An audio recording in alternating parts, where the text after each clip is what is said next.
So hello, what's up mga ka-J-Vlog? Welcome ulit sa panibagong video, and for today's video, ayan, first impressions tayo sa bagong labas na budget meal smartphone ni Vivo, which is a Vivo Y03.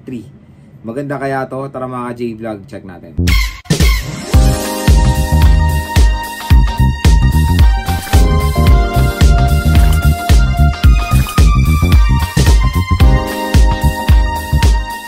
So bago tayo magbigay ng first impressions dito sa bagong labas na budget smartphone ni Vivo, so quick reminder lang, hindi po to full review. So ito ay first impressions lamang sa mga bagong labas na smartphone, yung kanilang specs, price and availability.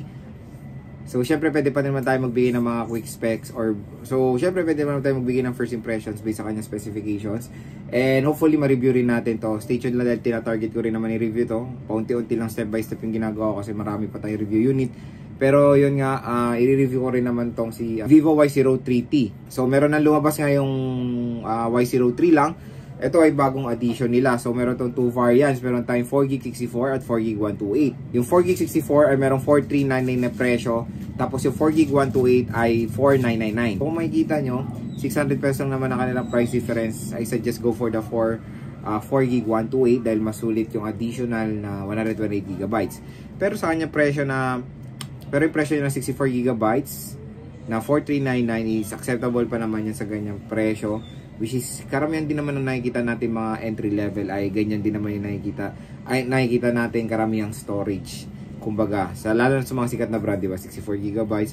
Pero may mga iba na brands is 128GB ang binibigay na minimum, tapos yung 64GB usually nakikita natin sa 3 plus na variant. Pero yun nga, pagbibili kayo nito sa official store ni Vivo sa Shopee, may presyo tayo dito, 4,049 na lang yung 4GB 64. So kung meron pa kayong voucher, may possibility na makuha nyo to ng 3 plus. So yun, magandang deal na yun pag nakuha nyo ng 3 plus yung 4GB 64 ng Vivo Y03T. Kumbaga mas affordable pa siya. Pero yun nga, dito sa ating first impression is alamin natin kung maganda ba yung specs nito smartphone na to at kung bagay ba sa kanyang price. Ang tanong, saan ba tayo makakabili niyan? Syempre, wala na iba kundi sa Shopee and sa Lazada. And kung interested kayo, lagay ko po yung link sa description box. I-check nyo na kung interested kayo mag-purchase itong Vivo Y03T. Pero yung binigay kong price sa inyo kanina, yun po ang SRP or suggested retail price. So yun yung makikita yung presyo pag bumili kayo sa mall. So yun, tulad ng sasabi ko, pag bibili kayo sa Shopee or sa Lazada, mas mura talaga sila mga J-Vlog or below SRP. Pero marami pa rin kasing natatakot bumili online. Pero no worries, pwede naman kayong bumili online basta as long as doon kayo sa mga official store like Shopee and Lazada.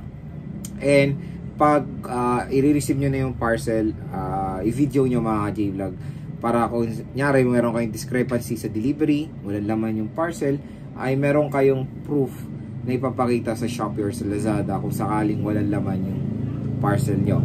So si Vivo Y03T ay meron dual rear camera na meron 13 megapixel main at 5 megapixel front camera. Yung screen niya ay 6.56 inches, IPS LCD display na may resolution na HD plus 720 by 1612 pixels at maganda balita 9 screen refresh rate siya. So sa man out of the box, Android 14 siya with Fantouch OS 14. Sa chipset ito yung natuwa ako dahil yung chipset niya sa ganitong presyo ng 4 Plus Unisoc. So hindi nila ito nilagyan ng MediaTek. So which is maganda kasi sa mga budget is Unisoc chipset.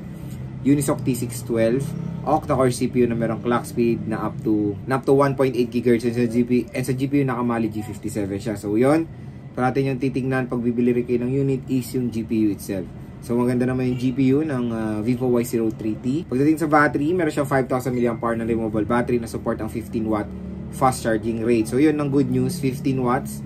Hindi nila binigyan to ng standard na 10 watts sa sobrang hassle. So at least minimum is 15 watts mga ka-J-Vlog. And I don't know kung meron charger to out of the box. Kasi doon sa in-unbox natin na Vivo Y18, entry level na walang charger. So hindi ko alam, hindi pa natin nakakapag-unbox nito. Pero yun, mali natin ma-unbox natin to. And hopefully meron siyang kasamang charger out of the box. Pero kung wala siyang charger, pwede naman kayo bumili ng mga third party na mga charger na mura lang naman. Kumbaga, na mga original tulad na lang ng Anker, Ugreen, at marami pang iba. So yan, naalaman nyo na yung price, specs, and availability ni Vivo Y03T. Next is gusto kong mag-share sa inyo ng first impressions ko dito sa smartphone na to based sa kanya specifications.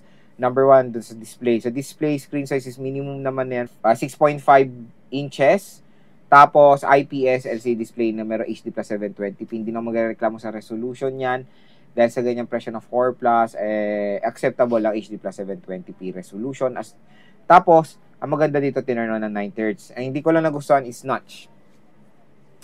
I think sa ganito mga murang halagang smartphone, hindi na rin acceptable ang notch display. Karamihan na talaga natin nakikita is punch hole again, tulad ng mga sinasabi ko sa mga iba kong video. Wala naman sigurong additional cost kung binuo nila yung butas, di ba? Na doon sa taas. So, hopefully, punch hole na rin ang mga nilalagay ni Vivo dito sa budget. Medyo nag-upgrade sila compare sa mga entry. Dahil yung mga entry nila ay punch hole na rin. Finally, malay nyo, next step naman is yung mga budget ay lagyan na nila ng punch hole. Hopefully, di ba?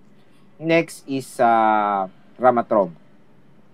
RAM at ROM niya sa kanyang presyo, acceptable, reasonable, lalo na sulit doon yung 128 GB.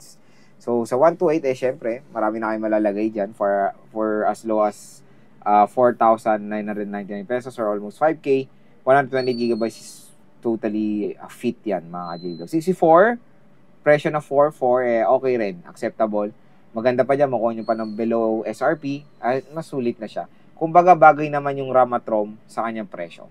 So, hindi naman kayo malulugi. Next, yung chipset. Ito yung chipset which is, for me, good move din naman kay Vivo. So, Unisoc ang nilagay nila dito, hindi MediaTek.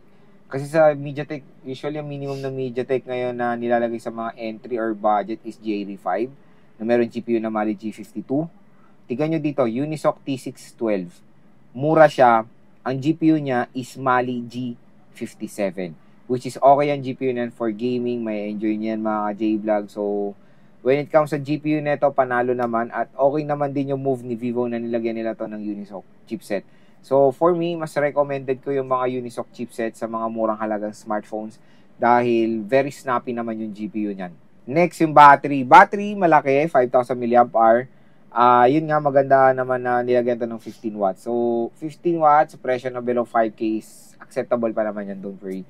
As long as hindi na 10 watts, kahit mga 2,000 pesos na smartphone or 3,000 plus, I think 10 watts tapos 5,000, hindi na yan talaga fit mga J-Vlog. As long as ayan, gawin naman nilang fast charging, di ba? Kasi sayang naman yung capability ng Type-C kung slow charging din naman yung smartphone.